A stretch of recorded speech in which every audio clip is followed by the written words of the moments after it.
Hi everyone, Aaron here for Zollotech, and iPhone 13 Pro and iPhone 13 Pro Max are said to finally gain 120Hz ProMotion displays this year.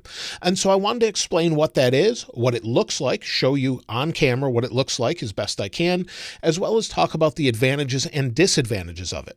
Now, as far as the iPhone 13 models that will come with that display, it's said that it will be the Pro models only. So here I have the models. These are non-functioning models I've shown before, where we'll have a horizontal camera layout on the 13 mini and 13, and the Pros will have different cameras. Now, these are not 100% representative of what the camera bumps will look like, but it does give us an idea. And with these updated Pro models, we should have an updated Pro display with a smaller notch, rearranged speakers, and front camera as well, but we should be gaining 120Hz ProMotion displays. Now that is super smooth if you've ever used it on an iPad.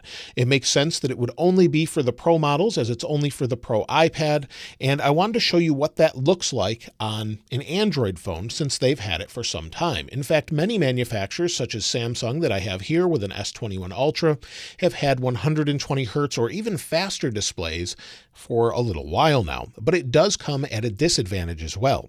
Now, the display on this phone is super nice. It's very smooth when you go to apple.com. This is one example I wanted to show you. As I scroll up and down, you'll see not only is it fast, but it's very smooth.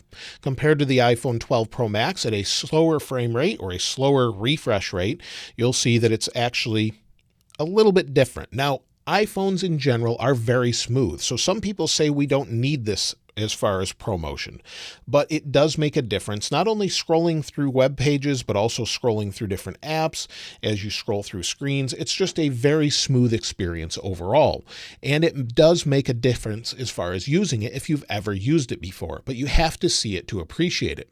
Now, this comes at a disadvantage on many phones as it does take up more battery. You're refreshing the screen at twice the speed, so it takes up a little bit more from the battery. Now, phones like the S21 Ultra do give you the option to turn this off because it does cause some extra battery drain. They call it motion smoothness on this phone, and you can switch it back to standard where it says get longer battery life with a 60Hz screen refresh rate, which is what Apple does on the current iPhones. And then above you'll see it says get smoother animations and scrolling by automatically adjusting your screen refresh rate up to 120Hz. So like many Android phones, you've got a ton of different options to customize it yourself, but that's not how Apple likes to do it. But first, let me show you in slow motion the actual advantage. So here at higher refresh rates, you'll see that as I scroll through the different phones, there's a different sort of smoothness to them. Under higher frame rates, the S21 Ultra screen should look a little bit smoother as I scroll. So you'll see there's 120Hz. You can also see this on the iPad Pro as I scroll on apple.com. So as I scroll compared to the iPhone, it's even smoother than with a typical phone, a typical iPhone. So it does make a huge difference. And Apple actually controls this difference on the iPad currently with their own custom sort of software handling all of this in the background. They have IGZO displays, and this allows them to ramp the refresh rates up and down similar to what they do on the Apple Watch. They can extend the battery life on Apple Watch with an always-on display by allowing it to go down to 1 Hz. You'll see it just dimmed. It goes down to 1 Hz, and then as you move your wrist, bring it up, it comes back to life, goes up to 60 Hz. This saves a lot of battery as you can keep the display on but refresh it less and then save a bunch of battery. Also adding for an always-on display. So we may have that always-on display as well. But Apple automatically moves that refresh rate up and down so you don't have to think about it. So on an iPad, as you scroll through the screen, it's just really smooth all the time. You have no stutters whatsoever because of that. On web pages, the same thing. So when it's at this speed, it comes down to 60 Hz. When I move it, it goes up to 120 Hz. When you're playing a movie, it brings it down to 48 Hz. So 24 frames per second looks nice and doesn't look as though it's motion smooth. Apple brings the speed of the display up and down to match whatever is being displayed on the iPad itself. This makes for a very seamless experience, gives you the advantage of better battery life, and really makes things just much more pleasant to use as far as not having to customize anything, not deciding between battery or having a smooth display. It does everything for you, just like many other Apple products where it just works. So the smoothness is something you really have to appreciate as you scroll through different pages, open different apps, whether that be anything from music. We'll try again here as it wasn't loaded for some reason, but we'll wait for the iPad to load. But as you see, I scroll through, it's just super smooth. On the iPhone, you don't always have that same experience. So depending on what you're doing, the experience may be a little bit stuttery compared to the iPad. Once you see this, and maybe you're reading, scrolling through a newspaper, some news or something else, it's really hard to go back to a slower display.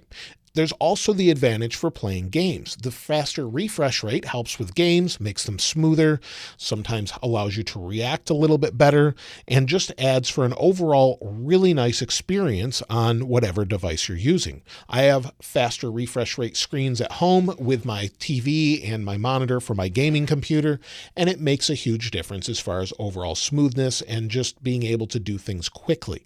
So there is a huge advantage to those faster displays, and I think it's time to not only bring it to the Pro models, but to lower models as well. I would love to see Apple ramp this up to every model of phone and computer that they make, and maybe someday we'll have that with ProMotion on everything. But I think it'll take some time. We'll probably see it on the 13 Pro and 13 Pro Max, as well as the iPads Pro, and hopefully maybe the new Macs when they come out with their new displays. I would love to see the option to bring that frame rate up and down as needed, not only on a MacBook, but iMac and everything else. I would love to see that.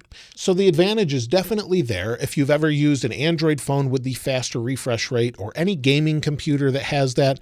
Once you've used it, like I said, it's hard to go back. So I really hope this is true that Apple is bringing it. I'm pretty sure it is. They use Samsung displays for most of their displays, and they already have those 120 Hertz plus displays, just like we have on the S21 Ultra and even the folding phones that they have now with the Fold 3 and the Flip 3. Those phones also have 120 Hertz displays. It looks like everything is moving to that direction. So it makes sense that we should see it this year. If we don't see it this year, I think you'll see a huge disappointment, but it will take a bigger battery, and that will come at a cost of battery. So with Apple controlling everything, ramping that up and down, it should help with battery, but it's said that the new phones do have a larger battery in them, and probably that is to compensate for that. So not only will it have a newer processor in the 13 Pro, Pro Max, and 13 models, and hopefully that helps with overall battery life and speed and performance, but it also should help with battery life the most. As they refine their processors and really get them dialed in, it should help with ramping that screen up and down and saving the most battery. Now, whether or not Apple actually puts an option in there for the display is hard to say. They don't really do that too much on the iPad, but maybe we'll have an option if you want to save some extra battery life, or maybe just turning on low power mode will do that for you and force it down to 60 Hertz. That seems to make the most sense. So if you wanted to do that, you could do that. But either way, I'm looking forward to see what iPhone 13 Pro and Pro Max is going to be like. And based on what many people are saying, we should see invites probably in the second week of September. And many people are saying we should have an Apple event on the 13th or 14th of September, with pre-orders going live on the 17th and a final release on the 24th.